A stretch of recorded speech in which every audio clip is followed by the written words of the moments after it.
तो आज हम बात करने वाले हैं संयुक्त राष्ट्र यानी यूनाइटेड नेशंस के बारे में।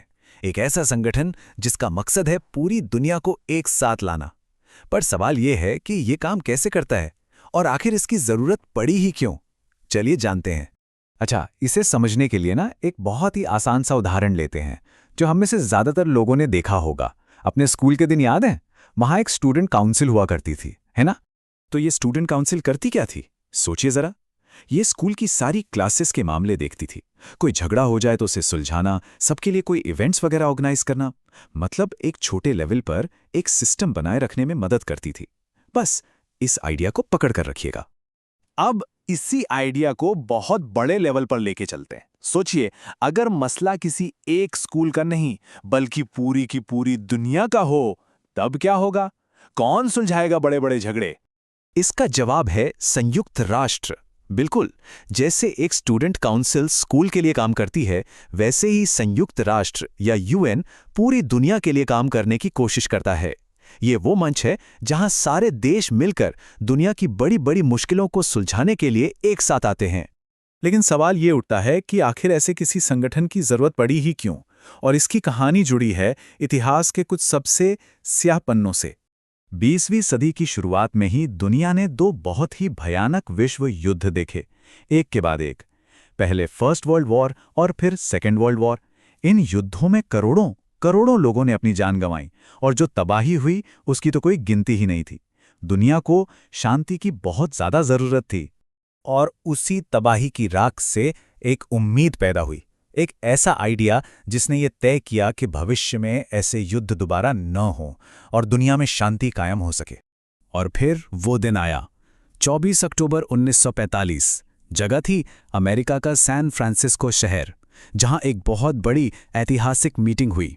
इसी दिन यूएन चार्टर पर दस्तखत हुए और एक नई ग्लोबल संस्था ने जन्म लिया।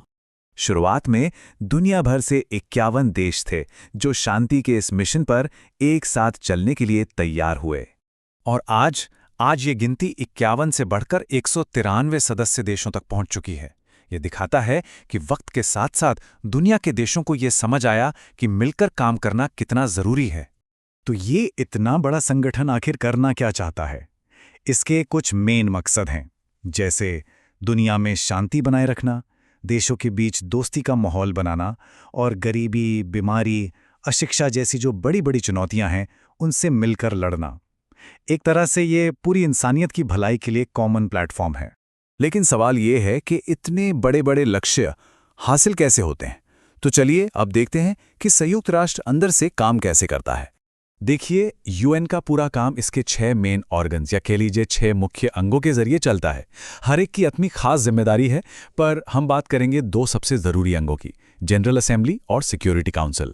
तो पहले बात करते हैं जनरल असेंबली की, जिसे महासभा भी कहते हैं। ये यूएन का सबसे मुख्य हिस्सा है। आप इसे एक तरह से दुनिया की संसद समझ सकते हैं, जहां सभी सदस्य देशों के लोग आकर मिलते हैं। ये जनरल असेंबली हर साल नवंबर में न्यूयॉर्क में मिलती है।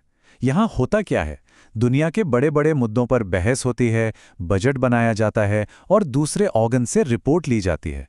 कह सकते हैं कि ये इस पूरे संगठन का दिल है। अच्छा, अब आते हैं उस हिस्से पर जिसका नाम हम अक्सर खबरों में सुनते हैं, सिक्योरिटी काउंसिल यानी सुरक्षा परिषद। जैसा नाम से ही जाहिर है, इसका मेन काम है दुनिया में शांति और सुरक्षा बनाए रखना। अब देखिए, इस सिक्योरिटी काउंसिल में कुल 15 सदस्य होते हैं। इनमें से 5 तो हैं परमानेंट मेंबर, यूके, चीन, फ्रांस, रशिया और अमेरिका। इनके पास एक खास पावर भी होती है। बाकी के जो 10 सदस्य हैं वो 2-2 साल के लिए चुने जाते हैं। तो जब भी देशों के बीच कोई झगड़ा होता है तो यही काउंसिल शांति से उसे सुलझाने की कोशिश करती है। लेकिन यूएन का काम सिर्फ मीटिंग्स और रेजोल्यूशंस पास करना ही नहीं है। इसका असली काम तो जमीन पर दिखता है, इसकी स्पेशल एजेंसीज के जरिए। जैसे यूनिसेफ का नाम तो सबने सुना ही होगा, है ना? ये यूएन की उन्हीं खास एजेंसियों में से एक है जो दुनिया भर में असली बदलाव लाने का काम कर रही हैं। तो यूनिसेफ यानी यूनाइटेड नेशंस चिल्ड्रंस फंड पूरी दुनिया में बच्चों के अधिकारों के लिए और उनकी जिंदगी बेहतर बनाने के लिए काम करता है।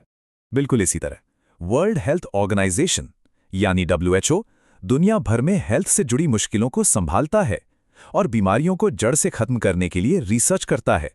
और फिर है यूनेस्को। इसका काम है एजुकेशन, साइंस और कल्चर के जरिए देशों को करीब लाना, ताकि लोगों में आपसी समझ और इज्जत बढ़े। तो हमने ये तो देख लिया कि यूएन क्यों बना और कैसे काम करता है, लेकिन अब आते हैं एक बहुत ही जरूरी सवाल पर। आज की दुनिया इतनी उलझी हुई है, रोज नई नई चुनौतियां सामने आ रही हैं। तो ऐसे में क्या संयुक्त राष्ट्र जैसे किसी संगठन की आज भी जरूरत है? ये एक ऐसा सवाल है जो हमें इस संगठन के आज और आने वाले कल दोनों के बारे में सोचने पर मजबूर करता है, और ये सवाल वाकई में बहुत अहम है।